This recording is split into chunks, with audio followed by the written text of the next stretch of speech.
ओम नारायण विद्महे वासुदेवाय धीमहि तन्नो विष्णु प्रचोदयात। ओम श्री विष्णवे नमः।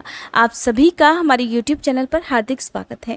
साल 2022 में भाद्रपद मास के कृष्ण पक्ष की एकादशी के बारे में भी इस बार लोगों के मन में जरूर दुविधा रहने वाली होगी। ऐसा इसलिए क्योंकि इस बार भी एकादशी की जो तिथि है वो 2 दिन रहने वाली है। तो आज की इस वीडियो में आप जानेंगे तिथि, शुभ मुहूर्त के साथ ही हरिवासर के समय के बारे में। आप जानेंगे एकादशी व्रत के नियमों के साथ ही इस दिन किन चीज़ों का दान किया जाता है, क्या खाकर व्रत खोलना चाहिए। भाद्रपद महीने के कृष्ण पक्ष की एकादशी का नाम अजा एकादशी है, जिसे अन्नदा एकादशी भी कहते हैं। और एकादशी का व्रत भगवान श्री हरि को समर्पित होता है। एकादशी का व्रत सबसे ज़्यादा कठिन होता है। इसके नियमों का पालन करना हर किसी के लिए संभव नहीं होता है। अक्सर कुछ ना कुछ गलतियां लोग पूजा पाठ में या व्रत रखते समय दिन में या एक दिन पहले या फिर अगले दिन जिस दिन व्रत खोला जाता है उस दिन जरूर कुछ ना कुछ करते होंगे। ऐसे में ही व्रत का पूर्ण फल प्राप्त नहीं होता है। अगर आप भी चाहते हैं आपसे जाने अनजाने में कोई भी ऐसी गलती ना हो जिससे आपका व्रत खंडित हो जाए या व्रत का अधूरा फल ही प्राप्त हो, तो आपको एकादशी का व्रत रखने से पहले हर बार एकादशी की तिथि, शुभ मुहूर्त के साथ ही कुछ जरूरी नियमों के बारे में जरूर पता होना चाहिए। जैसे कि एकादशी से एक दिन पहले दशमी तिथि को किया गया भोजन शुद्ध सात्विक होना चाहिए।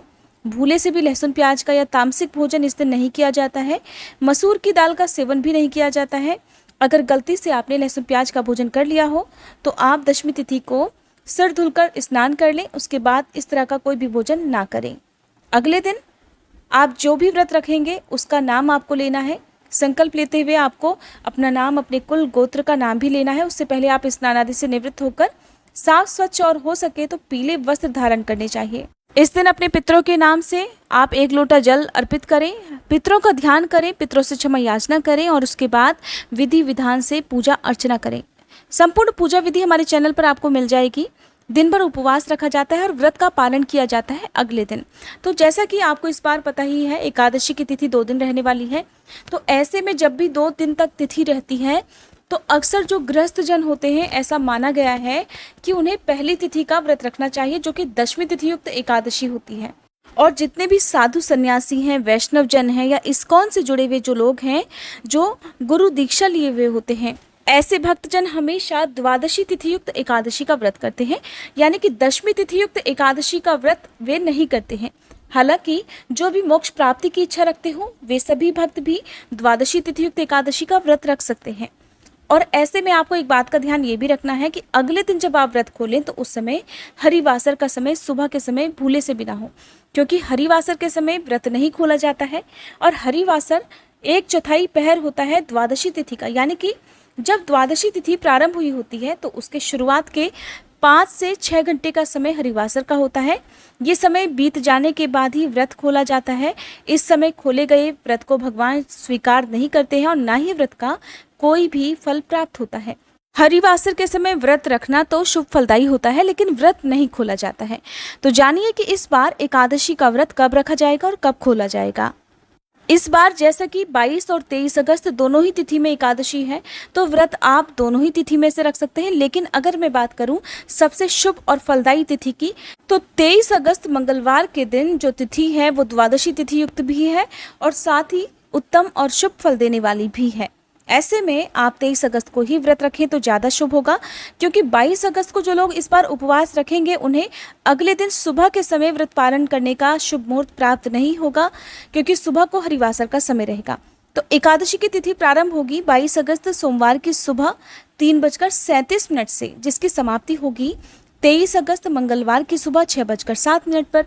जो लोग 22 अगस्त को व्रत रखना ही चाहते हैं, आमतौर पर 24 घंटे का एकादशी का व्रत होता है, लेकिन ऐसे में ऐसे भक्तों के लिए लगभग 29 से 30 घंटे का ये व्रत हो जाएगा, क्योंकि दोपहर के समय व्रत नहीं खोला जाता है।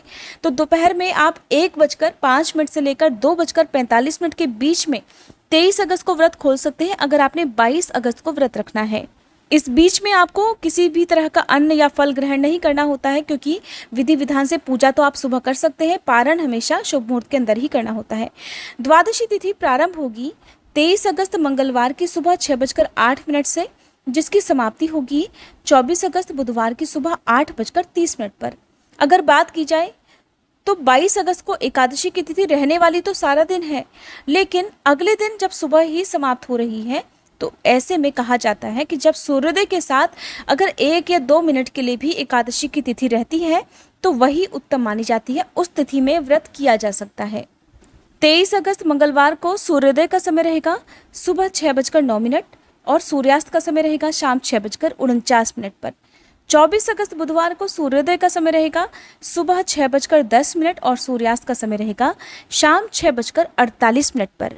24 अगस्त को सुबह के समय हरिवासर नहीं रहेगा। हरिवासर की जो अवधि है वो केवल 23 अगस्त मंगलवार को सुबह 6:08 से लेकर दोपहर तक रहने वाली है। तो ऐसे में जो लोग भी 22 अगस्त को व्रत रखने वाले हैं उन्हें दोपहर के समय ही व्रत का पालन करना होगा। अब जो लोग भी 23 अगस्त को उदया तिथि के अनुसार और द्वादशी तिथि युक्त एकादशी का व्रत रखेंगे, जैसे कि इस्कॉन से जुड़े हुए लोग हैं, दीक्षा लिए हुए जो भी भक्तजन हैं, तो ऐसे लोग 24 अगस्त बुधवार की सुबह सूर्योदय के बाद, जिसका समय प्रारंभ होगा 6:11 से लेकर 8:30 के अंदर अंदर अपना व्रत खोल लेंगे। इसी शुभ मुहूर्त के अंदर आपको अपना व्रत खोलना चाहिए, क्योंकि 8:30 के बाद से इस दिन त्रयोदशी तिथि प्रारंभ हो जाएगी। व्रत हमेशा द्वादशी तिथि के अंदर अंदर ही खोला जाता है। कुछ विशेष परिस्थितियों में त्रयोदशी तिथि में व्रत खोल लिया जाता है जब सुबह के समय ये अवसर आपको प्राप्त नहीं होता हो, लेकिन इस बार आपको शुभ मुहूर्त भी प्राप्त हो रहा है, इसलिए आप ये समय बिताए ना, गंवाए ना। शुभ मुहूर्त के अंदर ही आप अपना व्रत आराम से खोल सकते हैं। पूजा चाहे आप द्वादशी तिथि को सुबह जल्दी उठकर या ब्रह्म मुहूर्त में भी कर सकते हैं, लेकिन दान देने के बाद ही ये व्रत खोला जाता है। एकादशी का व्रत भी बहुत सारे लोग रखते हैं, लेकिन मन में हर बार दोनों ही पक्षों की एकादशी में एक प्रश्न ये भी रहता हो कि इस बार हम एकादशी का व्रत क्या खाकर करें, क्या खाकर हम इस व्रत को तोड़ें। तो देखिए, सबसे उत्तम है कि भगवान श्री हरि को तुलसी दल अत्यंत प्रिय होते हैं। तुलसी दल के बिना श्री हरि अपना भोग स्वीकार नहीं करते हैं। तो ऐसे में अगर आपका कोई व्रत भी, जैसे कई बार एक ही दिन 2 व्रत पड़ जाते हैं, जैसे द्वादशी तिथि को आपका कोई और व्रत हो या एकादशी के दिन हो, तो ऐसे में देखिए आप द्वादशी तिथि को तुलसी दल और जल से अपना व्रत खोल सकते हैं। इससे आपका दूसरा व्रत टूटेगा भी नहीं और एकादशी व्रत का पारण भी हो जाएगा। इसके अलावा जो भी मौसमी फल हैं या फलों का जूस है, शहद और पानी, नींबू पानी से भी आप अपना उपवास खोल सकते हैं। शुक्रवार को बहुत से लोग, जो लोग संतोषी माता का व्रत रखते हो, तो ऐसे में क्योंकि शुक्रवार के व्रत में खट्टा नहीं खाया जाता है, तो आप इस दिन खट्टी चीज़ों से व्रत का पालन नहीं करें। बाकी आप फलों से या तुलसी दल जल से अपना व्रत आराम से खोल सकते हैं। इसके बाद अगर कोई व्रत नहीं है तो आप शुद्ध सात्विक भोजन कर सकते हैं। सुबह के समय या द्वादशी की शाम को किया गया भोजन भी शुद्ध सात्विक होना चाहिए। लहसुन प्याज से बना हुआ भोजन इस दिन भी नहीं करना चाहिए जो लोग व्रती होते हैं। इसीलिए कहते हैं कि दशमी तिथि से लेकर द्वादशी तिथि तक पूरे 3 दिन तक एकादशी व्रत के नियमों का पालन करना चाहिए, तभी ये व्रत संपूर्ण माना जाता है, तभी इस व्रत का फल प्राप्त होता है। किन चीज़ों का दान करना चाहिए? तो भगवान श्री हरि को वैसे तो आपकी सामर्थ्य के अनुसार आप किसी भी चीज़ का अर्पण कर सकते हैं। कोई भी दान दक्षिणा आप अपनी सामर्थ्य के अनुसार प्रसन्न मन से दे सकते हैं। यदि आप चाहते हैं श्री हरि की कृपा आप पर विशेष रूप से हो, तो ऐसे में पीले रंग के अन्न, पीले रंग के फल या पीले रंग के वस्त्रों का दान इस दिन करना शुभ फलदायी माना जाता है। आप पीली दालों का, फलों का, अन्न, वस्त्रों का दान इस दिन कर सकते हैं, लेकिन साबुत मिर्च या मिर्च का दान भूले से भी नहीं करना चाहिए। यहाँ तक कि एकादशी के व्रत में अगले दिन द्वादशी को सरसों के तेल का दान भी नहीं किया जाता है। इन 2 चीज़ों को छोड़कर आप किसी भी सामग्री का दान कर सकते हैं। कई बार इस्कॉन से जुड़े हुए लोग तो देखिए द्वादशी को चावल से और दही से व्रत का पारण करते हैं, जो कि बहुत शुभ भी माना जाता है। लेकिन कुछ लोग ऐसे भी हैं जो एकादशी और द्वादशी दोनों ही तिथियों में चावल का प्रयोग बिल्कुल नहीं करते हैं, पारण करते समय तो बिल्कुल भी नहीं करते हैं। तो ऐसे में आप चावल का दान भी द्वादशी तिथि को ना करें। अपने आसपास कोई मंदिर हो तो आप वहाँ पर भी जाकर अपनी इस दुविधा का समाधान ढूंढ सकते हैं। लेकिन मैं आपको जो भी सही लगता है वही जानकारी इस वीडियो के माध्यम से, अपने चैनल के माध्यम से देती रहती हूँ। तो चावल का दान ना करें, अगले दिन आप दान कर सकते हैं, लेकिन दान की जो सामग्री है वो आपको अपने व्रत खोलने से पहले ही देनी चाहिए। कई बार ऐसी परिस्थितियां हो जाती हैं कि दान की सामग्री तो आपने मंदिर में रख दी, पूजा भी कर ली, लेकिन आप दान देना भूल जाएं या ऐसा कोई व्यक्ति आपको ना मिल पाए, मंदिर ना जा पाए, तो क्या करना चाहिए? क्योंकि बिना दान दिए तो व्रत भी नहीं खोला जाता। तो ऐसे में आप श्री हरि से क्षमा याचना करते हुए दान की सामग्री को मंदिर ऐसे में आप द्वादशी तिथि को जब सुबह की पूजा करते हैं तो दान की सामग्री को भी मंदिर में रखा जाता है, या आप शुद्ध हाथों से शुद्ध अवस्था में जो भी दान की सामग्री है वो एक साफ थाली प्लेट में आप निकाल कर पहले से ही रख लीजिए। विधिवत पूजा अर्चना करें। दान की सामग्री को हमेशा माथे से लगाकर श्री हरि को प्रणाम कर क्षमा याचना करते हुए ही दान में दें। अगर आप दान नहीं दे पाते हैं तो आप भगवान से क्षमा याचना जरूर कर लें कि हे श्री हरि, आज मैंने दान देने का संकल्प तो लिया है, लेकिन किसी कारणवश मैं समय पर दान नहीं दे पाऊंगी, तो ऐसे में आप मेरे इस अपराध को, मेरी इस गलती को क्षमा कीजिएगा। समय मिलने पर या सही स्थिति आने पर मैं खुद इस दान की सामग्री को अवश्य दान में दूंगी। तब तक आप मेरे व्रत को संपूर्ण कीजिएगा, मुझे व्रत का फल अवश्य प्रदान कीजिएगा। फिर आप आसपास गौ माता को फल या मिठाई या जो भी भोजन आपने अपने लिए बनाया है उसका एक हिस्सा आसपास जहाँ पर भी काली चींटियाँ हों, क्योंकि काली चींटियाँ भगवान श्री हरि को अत्यंत प्रिय होती हैं। भगवान श्री हरि का वास भी माना जाता है।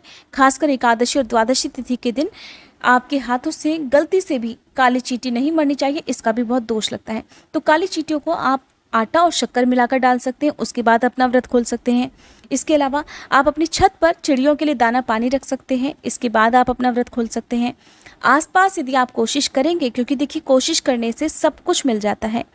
आप एक बार घर से बाहर निकलेंगे तो आपको ऐसे बहुत सारे ज़रूरतमंद लोग दिख ही जाएंगे, जिन्हें आप छोटे से छोटा दान भी यदि कर देते हैं तो वो द्वादशी तिथि के दिन बहुत शुभ फल देने वाला हो जाता है। उसका कई गुना पुण्य आप और आपके पितरों को, आपके परिवारजनों को प्राप्त होता है। उसके बाद भी आप अपना व्रत खोल सकते हैं। ये थी आज की वीडियो। हमारे चैनल पर एकादशी व्रत की कथा और संपूर्ण पूजा विधि की वीडियो भी अपलोडेड है, आप चाहें तो उन वीडियोज़ को भी देख सकते हैं। एकादशी व्रत के उद्यापन के बारे में अगर आप जानना चाहते हो तो प्लीज़ ज़्यादा से ज़्यादा लोग कमेंट करके बताइएगा, ताकि अगली वीडियो में एकादशी व्रत के उद्यापन के बारे में भी मैं आपको बता सकूं।